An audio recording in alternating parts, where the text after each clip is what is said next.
ঠিক কী কারণে ফরচুন বরিশালের মালিক মিজানুর রহমান ক্ষোভ প্রকাশ করেছেন? তামিম ইকবালের বিপিএল ভবিষ্যৎ কি?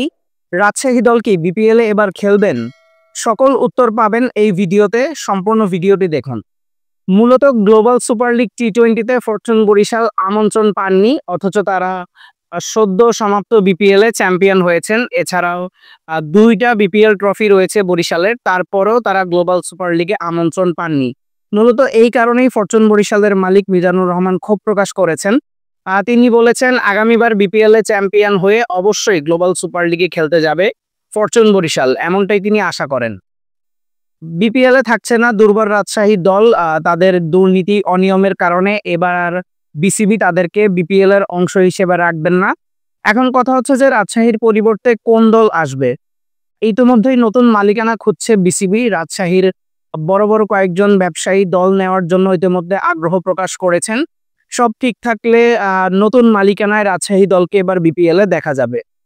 অন্যদিকে তামিম ইকবালের বিপিএল ভবিষ্যৎ নিয়ে অনেকেই চিন্তা করছেন, বিশেষ করে যারা ফরচুন বরিশালের ভক্তরা। তামিম ইকবাল কি এবার ফরচুন বরিশালের হয়ে ক্রিকেটটা খেলতে পারবেন কিনা মাঠে, এটাও অনেকের জিজ্ঞাসার বিষয় বা অনেকের চিন্তার বিষয়। যেহেতু তামিম একটা অনেক বড় অসুস্থতা থেকে সুস্থ হয়ে ফিরেছেন, অনেকেই ভাবছিল যে তিনি ক্রিকেট খেলতে পারবেন না আর।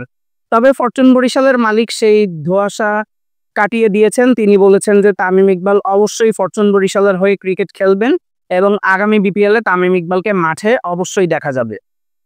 অন্যদিকে বিপিএল এর জন্য বিসিবি একটা স্পোর্টস প্রোডাকশন কোম্পানি খুঁজছে, যাদের হাতে বিপিএল দিলে বিপিএল সুরক্ষিত থাকবে, বিপিএল এর মান ভালো থাকবে এবং ফ্র্যাঞ্চাইজিগুলো ভালো থাকবে। সেখানে গ্লোবাল স্পোর্টস ম্যানেজমেন্ট নামে একটা কোম্পানি রয়েছে, যারা আইপিএল এর জন্য 2021 সাল থেকে কাজ করে আসছে। তাদের কাছেই বিসিবি বিপিএল এর দায়িত্ব দিতে চায়। সবকিছু ঠিক থাকলে স্পোর্টস ম্যানেজমেন্ট কোম্পানির হাতে বিপিএল যদি যায়, তাহলে একটা সুন্দর বিপিএল আয়োজনের কথা ভাবছে বিসিবি, বা একটা সুন্দর বিপিএল দেখবে দেশবাসী। তো এখন পর্যন্ত আজকের ভিডিওতে এই ছিল বিপিএল এর সকল খবর, সকল আপডেট। সামনে আরো আপডেট আসবে, সেই পর্যন্ত আমাদের চ্যানেলের সাথে যুক্ত থাকুন এবং বিপিএল সহ ক্রিকেটের সকল আপডেট পেতে চ্যানেলটি সাবস্ক্রাইব করে আমাদের সাথেই থাকুন। যারা সাবস্ক্রাইব করেছেন, থ্যাংক ইউ সো মাচ।